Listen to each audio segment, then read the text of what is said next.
morning. Good morning. How are you doing? Doing well. Good. Had a school board meeting last night. Yes, we did. August meeting, not too much stuff, although some fairly substantial topics we talked about. The first one was we did a public hearing concerning the intent to issue amount not to exceed $4.5 million for general obligation bonds for the purpose of possibly installing a solar array. We're still not at the point where we want to make that decision yet, but if we do decide, then we would have a funding source for those. I think we're still a ways off with that. I said last month I'm learning a lot about solar stuff and trying to look at the difference between a price purchase agreement versus purchasing them ourselves. So we're still going through the motions with that. So we're probably not looking at making a decision anytime soon. We also had a presentation from some students and a staff member that went to Europe this past summer. The excitement that they had talking about the trip and the effect that it has had on them, and just the things that they were able to see. I know we talked a little bit about possibly doing that on an every other year basis for high school kids, just to give kids an opportunity to, the ones that want to do it, a chance to go to a different part of the world, see it, experience it. Anytime you can get out of your home area, it's good to see different parts of it. So, but the reason to do it every other year is on their part, there would need to be substantial fundraising, because it's not something that the school district's going to spend money on. It's just something that they would have to do themselves. So their presentation was really cool. It was really fun to see. They had a lot of excitement, and we'll see what happens. It was asked to bring a proposal to the board so the board can approve it, and I think it's something they would strongly consider. We talked about 3 different items related to sports at the junior high school. One was discussing football and whether to eliminate it or not. Another was to consider adding softball as a junior high sport, and also adding baseball. Of course, this would be for the 24-25 school year. So there was a good, thorough discussion about that topic. So the board decided to keep football for the 24-25 school year. It's the teams that we play. There's a couple schools in the Prairie Land Conference that have already eliminated football. There are several that are having a discussion about football, but the board decided right now the best decision to make was to keep it. We'll just see kind of where it goes in the future. They did approve adding softball as a junior high sport for the 24-25 school year.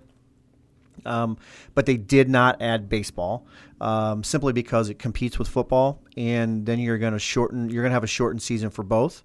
You'd have a shortened football season and a shortened baseball season, and then you could have some carryover where you have the same kids playing both sports, which we also don't allow 2 sports as a district to be played. So there's some nuances to all that. So I think it was a very thoughtful process, a good presentation from Mr. Sikorsky and Mr. Carlson, and so that's what they decided to do, moving forward.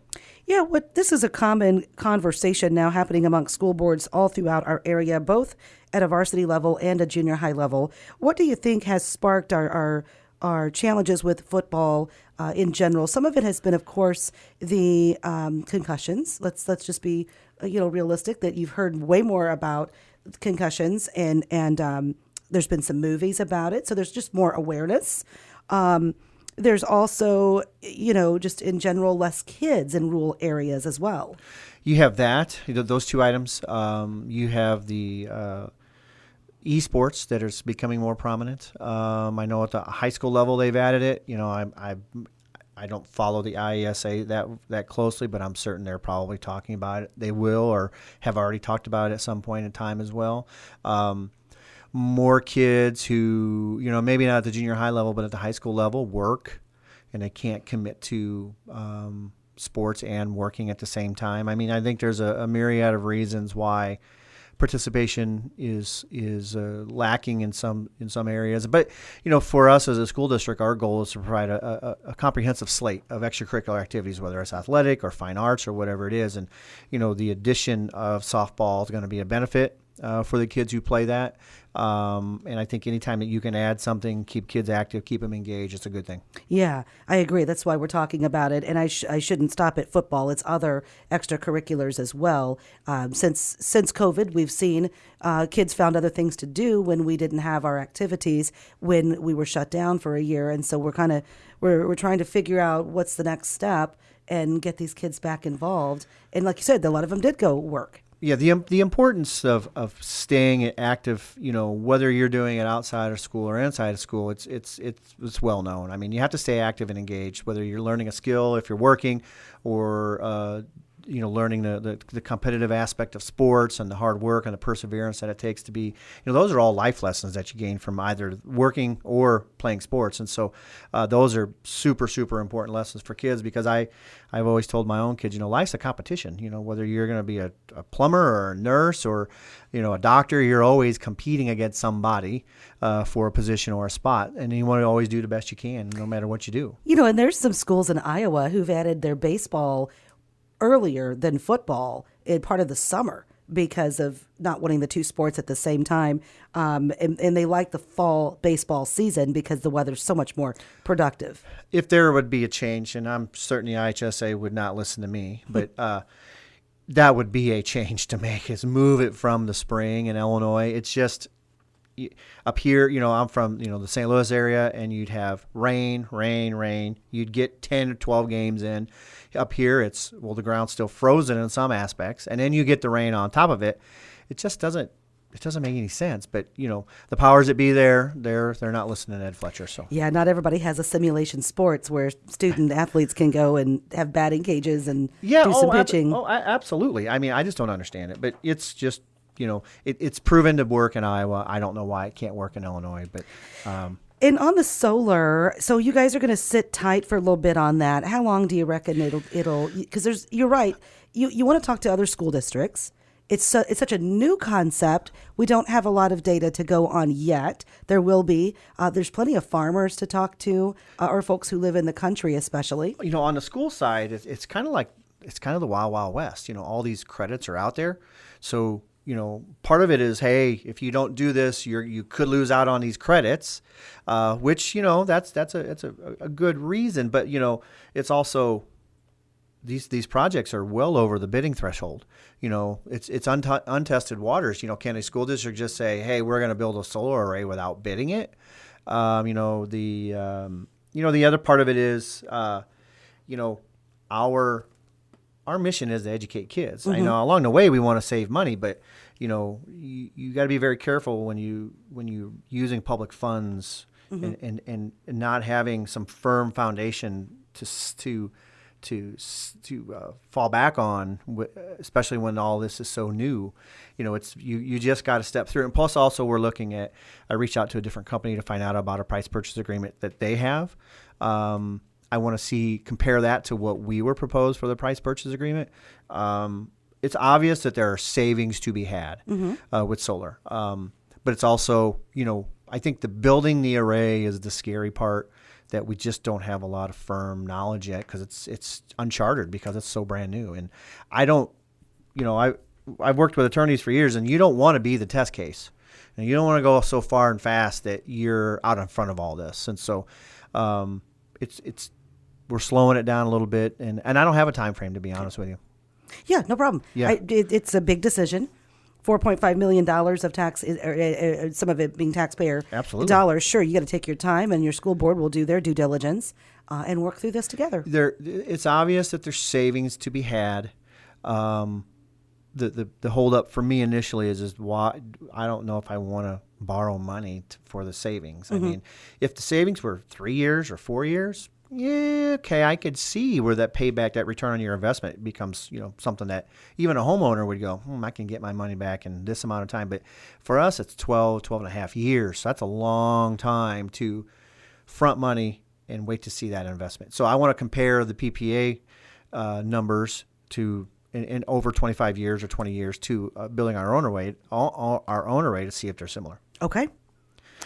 What else did you have for us? Well, this morning? That was it. We got some dates coming up in the school district. We have our new teacher orientation is August 14th. That's right around the corner. It's my one opportunity to try to talk to our new teachers and thank them for coming to Titan Nation. And How many did you think you have this year? New teachers? 15 at least. Wow. Yeah, there's a lot. Our back to school night is Thursday, August 17th. At the junior high, it's 4:30 to 6. At Lincoln, it's 5 to 6:30. At Harding, it's 5:15 to 6:45. At Central, it's 5:30 to 7. And at the high school, it's 5:45 to 7:15. We have our opening institute next Thursday and Friday for teachers. And the first day for students K through 9 is Monday, August 21st. Grades 10 through 12 start on the 22nd. It was several years ago, Mr. Ewing instituted, having a freshman only day that first day, which is proven to be super popular. From the kids' perspective, they're there. You hear all the horror stories. The seniors are going to throw you into lockers. And, we want our freshmen to come to school, be able to find their classes, take some time doing it, not feel embarrassed if they can't find a room. And so it's been proven, so it's a really good thing to do. So we're excited about that. Our facilities projects are slowly coming. It's been a process. It sure has. Are we going to be good to go at our schools? We'll be good to go. It takes. I know waiting on parts, waiting on people. The funny thing is we got we have a big junior high, and so I walked in a couple weeks ago, and there was one person laying tile, and I was like, "Did you draw the short stick? Where's everybody else?" And he goes, and his twin brother popped out of her room, and he's like, we're the only two people from the union hall that wanted to work, and I was like, "Oh, okay." And so we reached out to the company and said, "Hey, can you get another crew here?" And so they've worked with us to get more people there. The bottom floor is washed and waxed there and done. They're moving stuff in today. The upper level we should have it done by the end of the week, and then we got to get in there and scrub and wax it. And so we're hoping by early next week we can have people start turning over to Mr. Sikorsky and start getting things moved in. So. Okay. And anything on the agenda that you want folks to know about for the upcoming school board meeting? Oh gosh, I haven't even started yet. We'll talk about September's usually a good one. Yeah, well, yeah. There's a lot of. We'll talk about the budget. We'll finalize the budget. We did a tentative budget last night. It's a balanced budget. We're looking good there. Good. To be honest with you, I haven't looked. So okay. The budget will be the big thing, but there'll be other smaller things that come up. Sounds good, Ed. Thank you for all the info. Thank you. That is Superintendent Ed Fletcher with us on 1330 WRAM, Monmouth, Illinois. This has been your Security Savings Bank Community Hour, part of your community, part of your life. Member FDIC. Here is ABC News already in progress.